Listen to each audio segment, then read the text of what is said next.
नमस्कार, आप देख रहे हैं टोटल न्यूज। लोकतंत्र के महासमर की शुरुआत हो चुकी है। चुनावी बिसात पर शहमात का खेल भी शुरू हो चुका है। तमाम दल तैयार हैं, हम भी तैयार हैं अपने खास कार्यक्रम चक्रव्यूह के साथ। मेरे दो सहयोगी ललित नारायण कांडपाल और प्रदीप मेरे साथ मौजूद हैं। और चक्रव्यूह में आज हम घेरेंगे एक ऐसी शख्सियत को जिनके पास बहुत जिम्मेदारी है, बहुत प्रभार हैं। हमारे साथ चक्रव्यूह में मौजूद हैं आज बीजेपी महासचिव, राज्यसभा सांसद, हरियाणा छत्तीसगढ़ के प्रभारी डॉक्टर अनिल जैन जी। अनिल जी, बहुत बहुत स्वागत हमारे खास कार्यक्रम चक्रव्यूह में आपका। धन्यवाद आपको, बहुत बहुत धन्यवाद। तो चलिए करते हैं सवालों का सिलसिला शुरू और चक्रव्यूह में घेरते हैं आज डॉक्टर अनिल जैन जी को।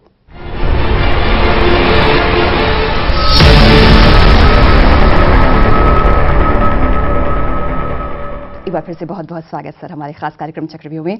कहते हैं कि जितने पद आपके पास हैं, जिम्मेदारियां उतनी ही बढ़ जाती हैं। आप महासचिव भी हैं, आप राज्यसभा सांसद भी हैं, हरियाणा का प्रभार और छत्तीसगढ़ का प्रभार भी आपके पास है। शुरुआत इसी से कि कितनी जिम्मेदारी इस समय आप महसूस करते हैं उम्मीदवारों के चयन में?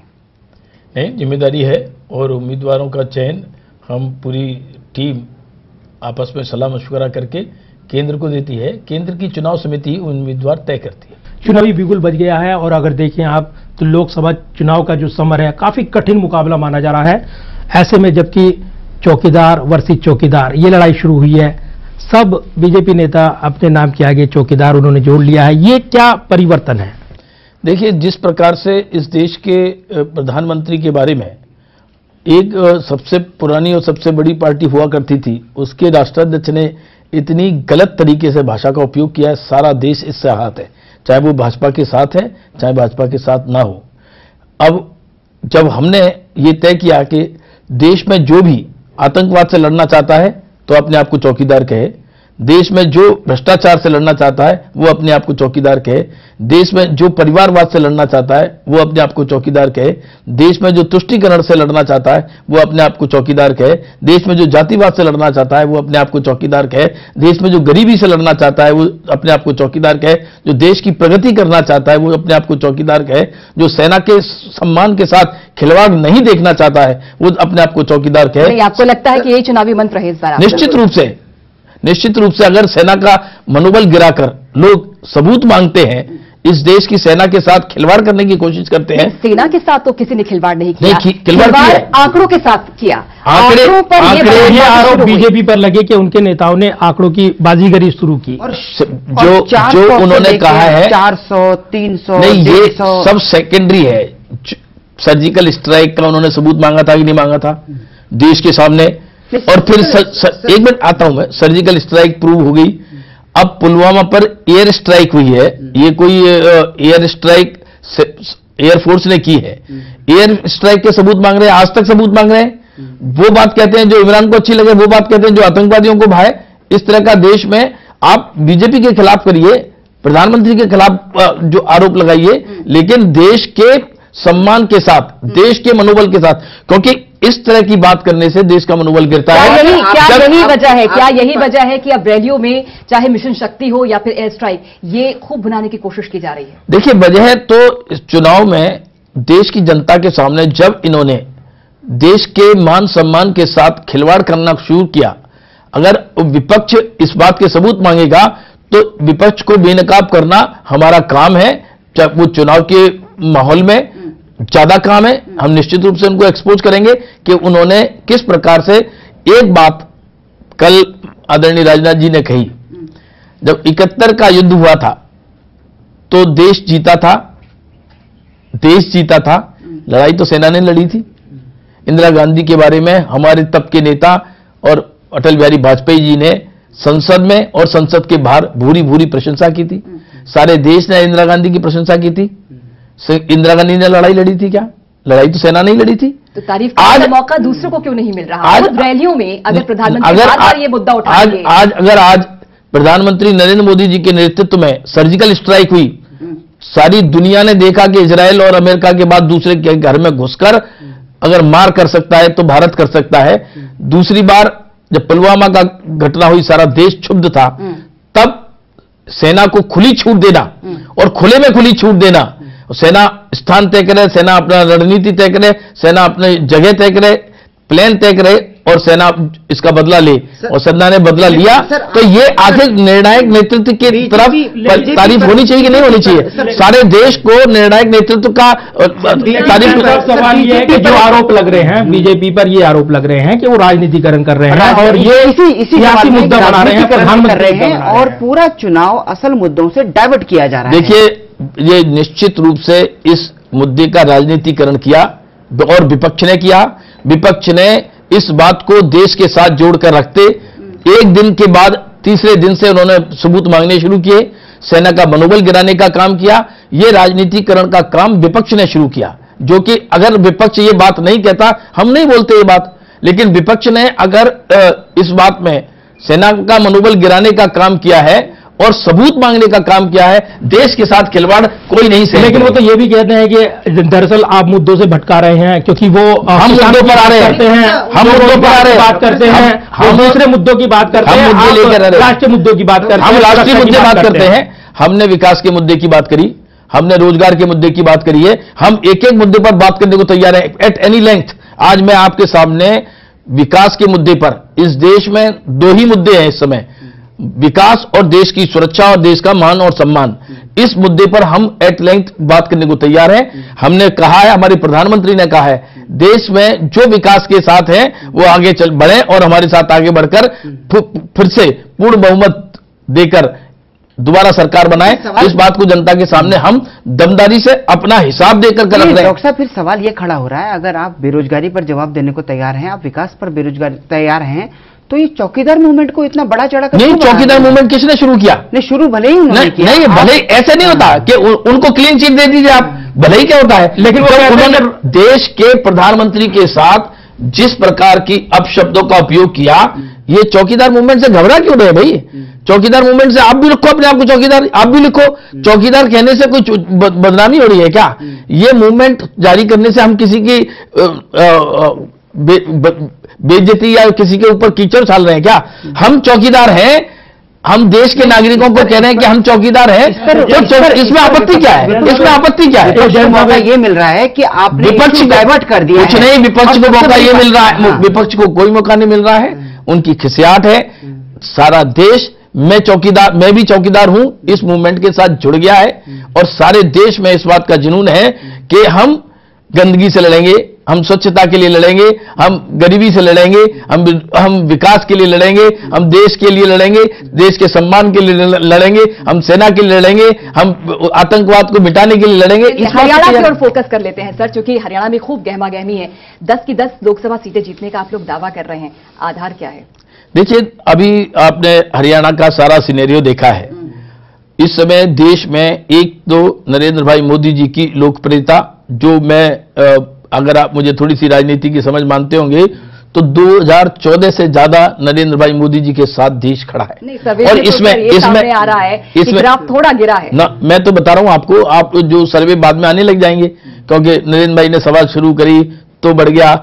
आज जनता ने फैसला ले लिया है, आज तक, अब चुनाव तो चलेगा ही, लेकिन जनता ने अपने मन में फैसला ले लिया है। देश भर में, मैं तो बहुत नीचे लो प्रोफाइल रहता हूं, आपको ध्यान में है, और मैंने नीचे के कार्यकर्ताओं में, नीचे जनता में जो जुनून नरेंद्र भाई मोदी जी के लिए आज देखा है, पूरा देश और 543 सीट पर नरेंद्र मोदी चुनाव लड़ रहे हैं। मोदी जी को टिकट बंटवारे का प्रधानमंत्री बनाने का फॉर्मूला यही है कि जो भी कमल छाप पे खड़ा हो उसको जिता दो। टिकट बंटवारे का फार्मूला क्या होगा? हमने छत्तीसगढ़ में देखा है, आपने तमाम प्रत्याशियों के टिकट बदल दिए, एंटी इनकम्बेंसी फैक्टर है, और खासतौर से जिस तरीके से आपने वहां उम्मीदवारों के नाम बदले हैं, वो ये मैसेज गया है कि आप एंटी इनकम्बेंसी फैक्टर को डाइवर्ट कर देते हैं, आप उन मुद्दों को डाइवर्ट कर देते हैं, नए चेहरे ले आते हैं और उनके बलबूते फिर ताल ठोक देते हैं। क्या हरियाणा में देखने को मिलेगा? हरियाणा में जिस प्रकार से जनता का रुझान नरेंद्र भाई मोदी जी के साथ है, हरियाणा बहुत करीब है दिल्ली के, और हरियाणा सैनिक बहुल प्रदेश है, तो हरियाणा सेना की इज्जत, सेना की मनोबल और देश का मान सम्मान जानता है। हरियाणा में आबादी के हिसाब से 2% है और सैनिकों के हिसाब से हरियाणा में 10% सैनिक हैं, इसलिए बहुत नाराज थे पहले। इसलिए सैनिक हरियाणा में पहली रैली में 2013 15 सितंबर को पहली रैली जो हुई थी देश के रैली के इतिहास में, बहुत बड़ी रैली हुई थी, और हरियाणा के पूर्व सैनिकों की रैली थी, जिसमें नरेंद्र भाई मोदी जी ने घोषणा की थी कि हम 1 साल होते होते ओआरओपी देंगे, और हमने दिया। कांग्रेस ने 500 करोड़ रुपए रखे थे ओआरओपी के लिए। हम 8 से लेकर 12,000 करोड़ हर साल ओआरओपी पे जाते हैं। लेकिन देश की सेना का जो कहा हरियाणा में वो हमने किया। इसलिए मैं कहता हूं कि हरियाणा में नरेंद्र मोदी जी का कमाल, हरियाणा में जिस प्रकार से लो प्रोफाइल लोगों के काम आने वाली दबंगई के बगैर जो सरकार चल रही है, और पारदर्शी सरकार, हरियाणा में आज तक किसी ने कल्पना नहीं की थी कि ट्रांसफर उद्योग नहीं चलेगा, कल्पना नहीं की थी कि ट्रांसफर की इतनी ट्रांसपेरेंट पॉलिसी आ जाएगी, कल्पना नहीं की थी नौकरियां बगैर किसी पर्ची के नौकरी मिल जाएंगी। लेकिन हरियाणा में जिस प्रकार से सरकार चली है, अब हरियाणा में हमने देखा कि हमारे 5 नगर निगम के चुनाव हुए, 5 नगर निगम के चुनाव में भारी बहुमत से हरियाणा में भारतीय जनता पार्टी को विजय मिली, और बहुत सारे नगर निगमों में अभी करीब करीब सभी में आसपास का थोड़ा थोड़ा गांव का एरिया भी लगता है। आपने टिकट जींद में हमने लड़ाई जीती है। जींद में बहुत बड़बोले नेता थे कांग्रेस के, अभी भी बहुत बोलते हैं। तीसरे नंबर पर 600 वोट के, मात्र 600 वोट से अपनी जमानत बचा पाए हैं। जींद में वो लड़ाई लड़ने चले थे, तो आपने देखा कि जींद में भी, और जींद हार्डकोर डॉन शहरी इलाका है, उसमें भी भारतीय जनता पार्टी ने आरोप यही लगा कि आयातित कैंडिडेट आपने मिड्डा जी को उतारा और जीत हासिल। देखिए, ये कैंडिडेट पार्टी में आना, पार्टी उन्होंने पार्टी पहले ज्वाइन की हुई थी, और कैंडिडेट तय करना पार्टी का काम है। पार्टी आखिर कहीं बाहर से तो लाई नहीं, हिंदुस्तान के बाहर से तो नहीं लाई ना जी, और जींद के बाहर से भी नहीं लाई।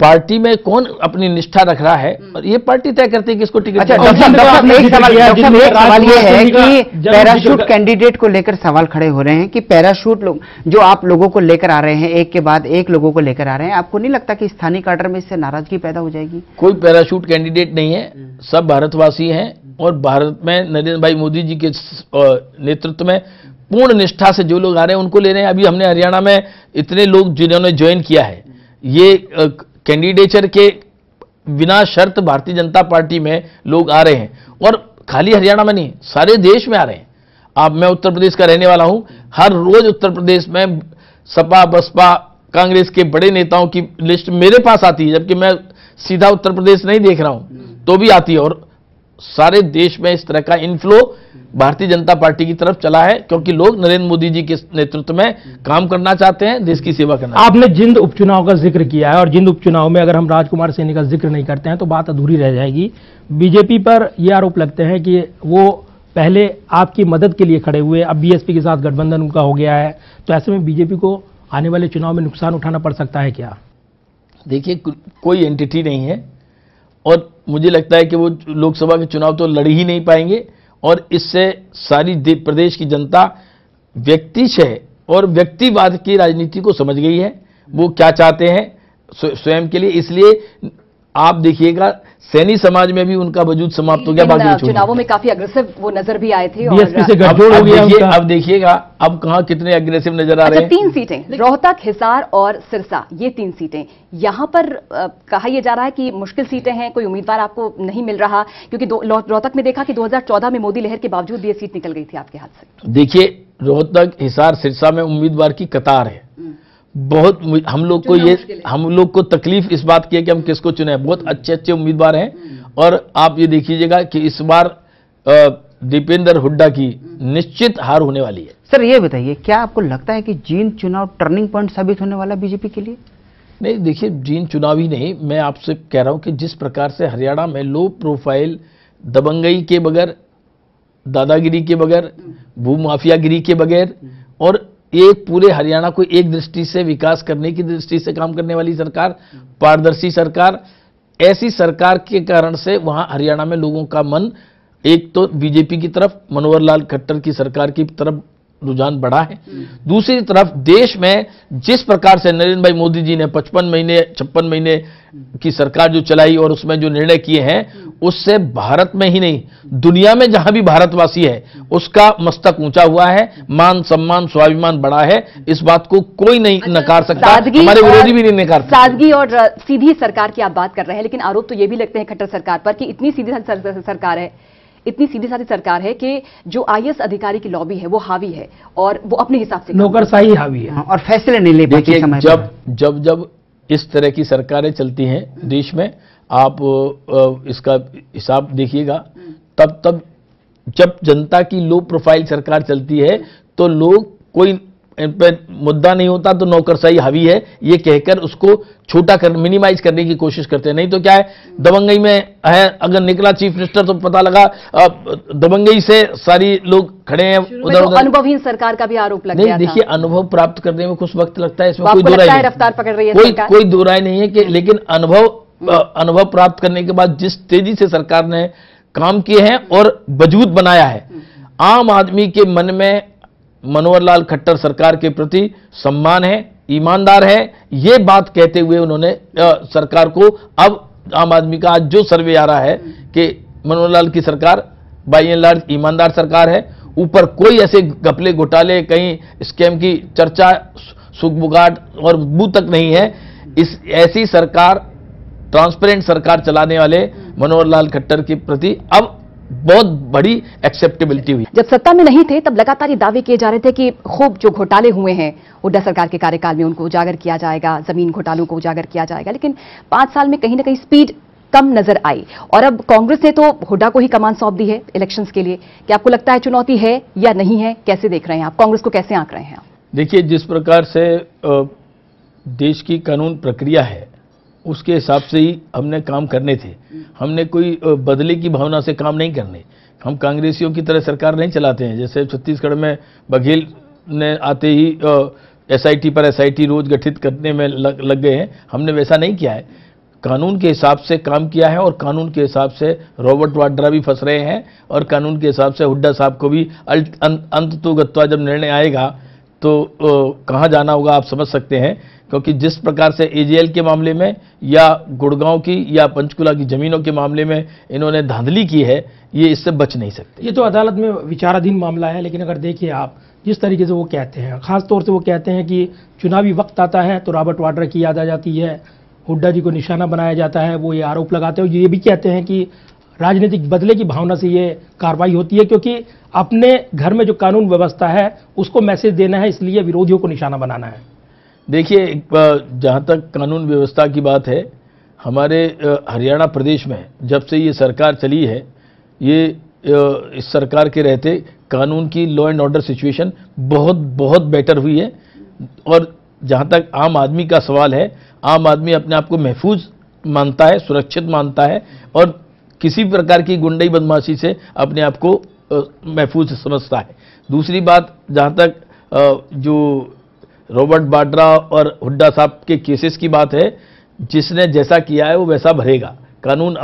कानून अपनी रफ्तार से चलता है, कानून अपनी रफ्तार से काम कर रहा है। इनके केसेस सीबीआई में भी हैं, इनके केसेस स्पेशल जांच में भी हैं। अब जिस प्रकार से जांचें आगे बढ़ रही हैं और वो इसमें फंसते नजर आ रहे हैं। लोग तो ये भी कहते हैं कि अगर रॉबर्ट वाड्रा या हुड्डा का मामला निकलकर सामने आ गया है तो इसका मतलब समझ लो कि इलेक्शन आ गया है।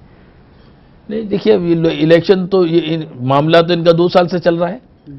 अब इलेक्शन तो है ही, इसमें कोई दो राय थोड़ी है, इलेक्शन तो आ ही गया है। लेकिन ये इस इलेक्शन के शील्ड पर अपने आप को बचा लेंगे ऐसा मुझे लगता नहीं है। अच्छा सर, आपको लगता है कि 2014 का इलेक्शन 2019 से बिल्कुल अलग है? 2014 में तो आप विपक्ष में थे, लेकिन 2019 में चूंकि आप सत्ता में हैं और आपकी जवाबदेही सुनिश्चित है, जनता उस पर वोट करेगी कि आपकी क्या योजनाएं लागू हुई हैं, आपने कितना काम किया है। कितना कठिन मानते हैं आप? बिल्कुल, मैं तो यही कहता हूं कि हमने हर साल केंद्र सरकार के 1 साल पूरा होने पर, 2 साल पूरा होने पर, 3 साल पूरा होने पर, 4 साल पूरा होने पर और अब टर्म पूरा होने पर हमने जनता के सामने पल पल और पाई पाई का हिसाब रखा है।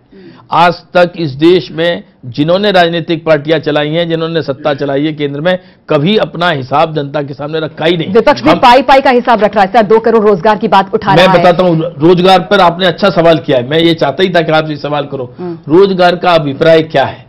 रोजगार का अभिप्राय है कि लोगों के आय के साधन मिले, ठीक है। अगर इस देश में पहले 7 किलोमीटर से ज्यादा सड़क नहीं बनी और आज 30 किलोमीटर से ऊपर सड़क बन रही है, तो सीमेंट लग रहा होगा, इसमें स्टील लगेगी, इंजीनियर लगेंगे, कॉन्ट्रैक्टर लगेंगे, लेबर लगेगी, इससे रोजगार नहीं बढ़ेगा। अगर विकास के पैमाने में अगर हमारी देश की अर्थव्यवस्था 9वें स्थान पर आज दुनिया के लेवल पे 6वें स्थान पर आ गई है, तो अर्थव्यवस्था बगैर लोगों के आय बढ़े, आर्थिक व्यवस्थाएं ठीक हुए आगे दुनिया के परिप्रेक्ष्य में बढ़ सकती है क्या? तीसरी बात, जहां रोजगार की बात है, स्पष्ट रोजगार की बात, रोजगार नौकरियों को रोजगार नहीं कह सकते।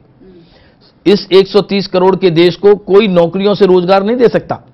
2 करोड़ नहीं, मैं कहता हूं कि अगर हमने 13 करोड़ हमने मुद्रा के लोन दिए, मुद्रा योजना में 10,000 से लेकर 10 लाख तक के लोन दिए, मेरे जैसा डॉक्टर कोई निकलता है नया तो वो 5 लाख रुपया में अपनी क्लिनिक खोल सकता है, और बगैर गारंटर और बगैर गारंटी के। ऐसे लोगों ने, जिन्होंने 8 करोड़ लोगों ने इसमें ग्रीन लोन लिए 13 करोड़ से, एक भी व्यक्ति ऐसा नहीं होता है जो ऐसे लोन लेकर अपने आप अकेला काम करे। लेकिन आप तो एक कंप्लीट कर ले दो, 1 या 2 लोगों को कम से कम रोजगार देगा। अगर 8 करोड़ लोगों ने रोजगार इसमें नए लोन लिए, पुराने लोन को सेटल कराया, ऐसे में 4 करोड़ लोगों ने काम प्रारंभ कर दिए, तो 4 करोड़ लोग कम से कम 2 लोगों को देंगे तो 8 करोड़ को और देंगे, 12 करोड़ लोगों का रोजगार हुआ है। इससे कम से कम minimum startup India, stand up India 1 crore लोगों को रोजगार उन्होंने काम शुरू किए हैं। और ऐसे एंटरप्रेन्योर, महिला या दलित वर्ग के जिन लोगों ने रोजगार शुरू किए हैं, 10-10 लोगों को रोजगार दिया है। तो रोजगार का अभिप्राय, अगर ये रोजगार कहां से आए, लोगों को रोजगार, काम मिला कि नहीं मिला? लोगों की, किसान की आय बढ़ाने का काम इस सरकार ने किया, किसान को 1.5 गुना मूल्य देने का काम किया। जब किसान की आय बढ़ेगी तो डॉक्टर की डॉक्टरी चलेगी, मास्टर की मास्टरी चलेगी, और दुकानदार की दुकानदारी चलेगी, फैक्ट्री वाले की फैक्ट्री चलेगी। इस देश का आज भी सकल उत्पाद किसान, मानसून कैसा है इस पर हर बार चर्चा होती है।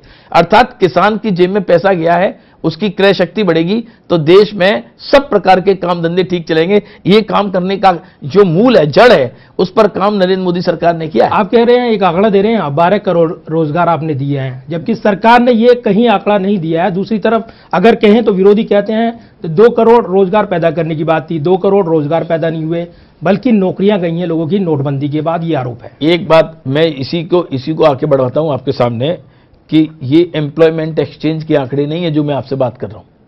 अगर इस देश में 13 करोड़ से ऊपर लोगों को मुद्रा के लोन मिले हैं, ये तो बैंक के आंकड़े हैं, तो फिर सरकार ये आंकड़े गिनाती नहीं, गिना रही है। 12 करोड़ लोगों को रोजगार गिना रही है सरकार। मैं बोलता रहा हूं, मैं सरकार की तरफ से बता रहा हूं आपको। और मैं कहीं आधिकारिक आंकड़ा सरकार ने नहीं दिया। आधिकारिक नहीं होता इन आंकड़े में, प्राइवेट सेक्टर के आंकड़े सरकार आधिकारिक नहीं कर सकती है।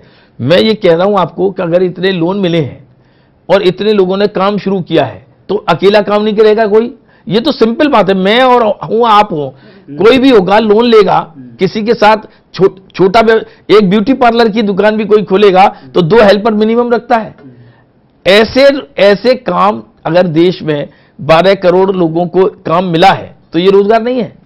और फिर स्टैंड अप और स्टार्टअप इंडिया में मैंने जो बताया, 1 करोड़ लोगों को इस देश में make in India, digital India, ये सब चीजें अलग छोड़ दीजिए, क्योंकि जितनी केबलिंग हुई है, आज देश के 3 लाख से ऊपर गांवों में केबलिंग हो गई है, तो ये हवा में नहीं हुई है, काम करने से हुई है। और काम किसने किया? लोगों ने किया है। रोजगार बढ़े कि नहीं? ये जो शिगुफा छोड़ा जा रहा है गलत आंकड़ों पर, ये इस बात को, देश को भ्रमित करने का, मैं आपको बहुत गंभीरता के साथ कहता हूं, इस दम से कि जो 2 करोड़ रोजगार की जो बात जो फैला रहे हैं लोग, मैं कह रहा हूं रोजगार 2 करोड़ साल से ज्यादा रोजगार डेवलप हुए इस देश में, इससे ज्यादा डेवलप हुए हैं। आप आंकड़ा लगा लेंगे सब रोजगारों का तो कल कहीं आगे होगा, क्योंकि रोजगार का मतलब नौकरी नहीं है। एक सवाल जो है वो किसानों की तरफ से लेते हैं। किसानों के लिए आपने 6,000 रुपये सालाना की योजना लागू की है। कहा यह जा रहा है कि अगर एक परिवार में 4 से 5 लोग हैं किसान, तो क्या ये 6,000 रुपये उनके लिए पर्याप्त हो पाएंगे? देखिए, किसान को ये पैसा उनको घर चलाने के लिए नहीं है। किसान का ये पैसा हर जो रबी और खरीफ की जो फसलें आती हैं, छोटे किसान को इससे बीज खरीदने में, खाद खरीदने में, उसकी किसानी में जो लागत है उसमें उसको राहत मिले और उस समय उसे साहूकार से लोन नहीं लेना पड़े। आप और मैं सब जानते हैं इस हकीकत को कि नीचे छोटे किसान किस प्रकार से 1,000 रुपये लोन लेते हैं और कितनी ब्याज देते हैं, 1,000 रुपये तक, क्योंकि उनको उस समय तुरंत जरूरत होती है। फसल का सौदा ही कर देते हैं पहले ही आधे दाम में। तो ये सब ना करना पड़े। एक तो ये कि किसान को इससे बहुत सहूलियत है। मैंने नीचे जाकर किसानों में चर्चा करी, कई बार हमको लगता था कि 6,000 रुपये बहुत कम है, लेकिन जब मैंने किसान के पास गया जिसके घर में आज देश के 70-80 करोड़ लोगों के घर में 1,000-2,000 रुपया बहुत वैल्यू रखता है, ये तो 6,000 रुपया है। उनसे जब बात की कि उनको ये सहूलियत के लिए है, ये पैसा उनके घर चलाने के लिए नहीं है, घर तो उनकी जो फसल की सहायता के लिए है। और इसमें देश को हर साल पैसा मिलेगा उनको। आप कहते हैं ये महत्वपूर्ण योजना है, लेकिन दूसरी तरफ राहुल गांधी ने 72,000। मैं एक बार पहले इस बात को क्लियर कर लें कि ये जो कांग्रेस ने किसानों का लोन माफी का बड़ा हल्ला मचाया था, लोन माफी की थी उन्होंने 72,000 करोड़ की, दी नहीं, बोली थी दी 54,000 करोड़। 54,000 करोड़ की 10 साल में एक बार लोन माफी हुई, ठीक है। और उसमें कितने करोड़ लोगों को फायदा हुआ? कुल मिलाकर 1.5-2 करोड़ लोगों को। इस योजना में 12 करोड़ लोगों को सीधे पैसा जा रहा है, 12 करोड़ किसानों को, और 12 करोड़ के हाथ में अकाउंट में पैसा जा रहा है। ये हर साल जाना है। तो ये अगर 10 साल का इनका हिसाब जोड़ेंगे तो ये 7 लाख करोड़ रुपया किसानों की जेब में जाएगा 10 साल में। ये 50,000 55,000 करोड़ रुपया दिया है राहुल गांधी, क्योंकि इन लोगों ने एक बार फौरी तरह से चुनाव जीत जाओ और भाग जाओ। देश में गरीबी हटाओ का नारा लगाया था, 40 साल से नारा चला, गरीबों की कोई योजना लेकर नहीं आए। देश के गरीबों को पहली बार लगाया कि गरीब की कोई सरकार है। देश के गरीबों को सुरक्षा मिली, सुरक्षा बीमा योजना से। देश के गरीबों को शौचालय मिला, गंदगी हटी, स्वच्छता हुई, और मन की, तन की और पर्यावरण की सब प्रकार की स्वच्छता से बीमारी और उनका जीवन स्तर अच्छा हुआ। स्वच्छता मिली, टॉयलेट मिले। देश के गरीबों को अब तक उन्होंने 25 लाख मकान दिए थे, और इस सरकार ने इतने कम काल में 2.25 करोड़ लोगों को मकान दिए। राहुल गांधी देश के गरीबों को आयुष्मान भारत की योजना सवाल तो 50 करोड़ लोग प्रभावित हो रहे हैं। सवाल तो ये खड़ा हो रहा है 6,000 वर्सेस 72,000। मैं क्या कह रहा हूं, देश के गरीबों 72,000 की बात कीजिए। मैं 72,000 ये कह रहे हैं कि 72,000 की किसानों के लिए ही लाए हैं, गरीब परिवारों के लिए लाए हैं, 25 करोड़ परिवारों को लाभ होगा। ये सब झूठ है, भ्रम है। मैं बता दूं, अभी भी नरेंद्र मोदी सरकार जिन देश के सबसे गरीब 20% लोगों को उन्होंने कहा है, उन 20% लोगों को भिन्न भिन्न योजनाओं के माध्यम से 1,06,000 रुपए से ज्यादा का वार्षिक अनुदान देती। आज ये जो भ्रम फैला रहे हैं कि 72,000 देंगे, पहले इन्होंने कहा कि ये टॉपअप स्कीम नहीं है। राहुल गांधी ने बोला टॉपअप स्कीम है, कि मतलब जिसको अगर 70,000 से उसके यहाँ आ रहा है तो 2,000 ये देंगे।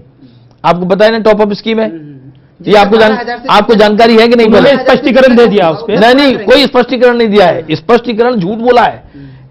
तो पहले टॉपअप स्कीम बताया, बाद में सुरजेवाला बोलता है कि टॉपअप स्कीम नहीं, सबको ऐसे ही 72,000 रुपए दे देंगे। ऐसे ही 72,000 रुपए साल के, तो मतलब 6,000 रुपए महीने देंगे। एक तरफ कहते हैं कि 12,000 रुपए महीने देंगे। अब 12,000 और 72,000 का तो मनता गणित बैठता नहीं है, लेकिन सर 6,000 देंगे।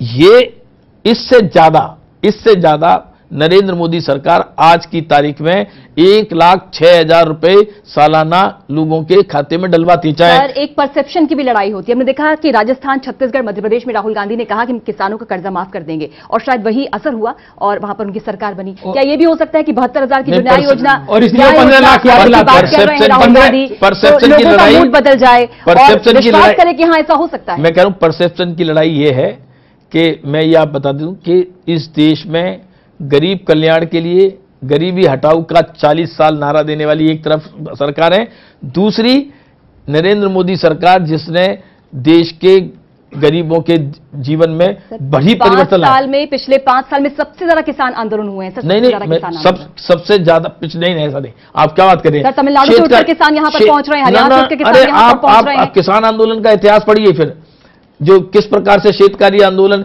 कांग्रेस के समय पर हर समय, और किसानों पर लाठीचार्ज, गोली, तमाम उत्तर प्रदेश में तमाम सरकारों में हुए हैं। लेकिन मैं उस पर नहीं जाना चाहता। बहुत कम है सर, संक्षेप में रैपिड फायर सर, हाँ या ना में उत्तर सर, बहुत कम समय, संक्षेप में रैपिड फायर। क्या बीजेपी ने हरियाणा विधानसभा चुनाव में जो वादे किए थे पूरे किए हैं आपने?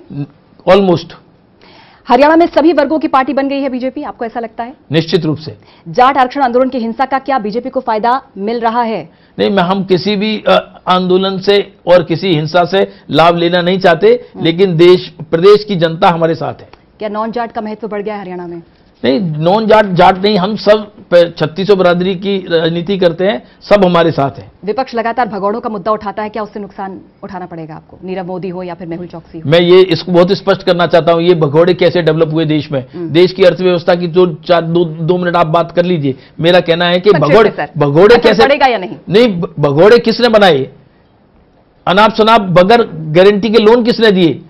देश में 2008 तक लोन और 2014 के लोन 8 लाख करोड़ और 54 लाख करोड़ हो गया। इतने लोन किस सरकार ने दिए? कालाधन ये सरकार ने लोन देकर लोगों को देश के पैसे के साथ खिलवाड़ की है और इससे ये भगौड़े पैदा हुए। और भगौड़ों को लाने का काम, कड़ा कानून बनाने का काम, इंसॉल्वेंसी का काम, बैंकरप्सी का कानून, ये हमने किया। कालाधन वापस आया सर, कालाधन वापस आया सर, कालाधन बहुत कालाधन वापस आया है। 3 लाख करोड़ नोटबंदी को कैसे देख रहे हैं, कितना नुकसान इकोनॉमी को? नहीं, नोटबंदी से इकोनॉमी को नुकसान नहीं हुआ, बल्कि जो ट्रैश में पड़ी थी, आइडल करेंसी पड़ी थी, वो सब चलन में आ गई और बैंक्स में इसकी हालत में सुधार हुआ। जीएसटी को कैसे देख रहे हैं, व्यापार को नुकसान? जीएसटी में शुरू में लोगों को तकलीफें थी, हमने हर महीने जीएसटी काउंसिल में सुधार करके, आज मैं व्यापार परिवार से हूं, छोटे और मध्यम वर्गीय सब व्यापारियों को इससे सुकून है कि एक टैक्स होने से चुनावी मंत्र सफल रहेगा।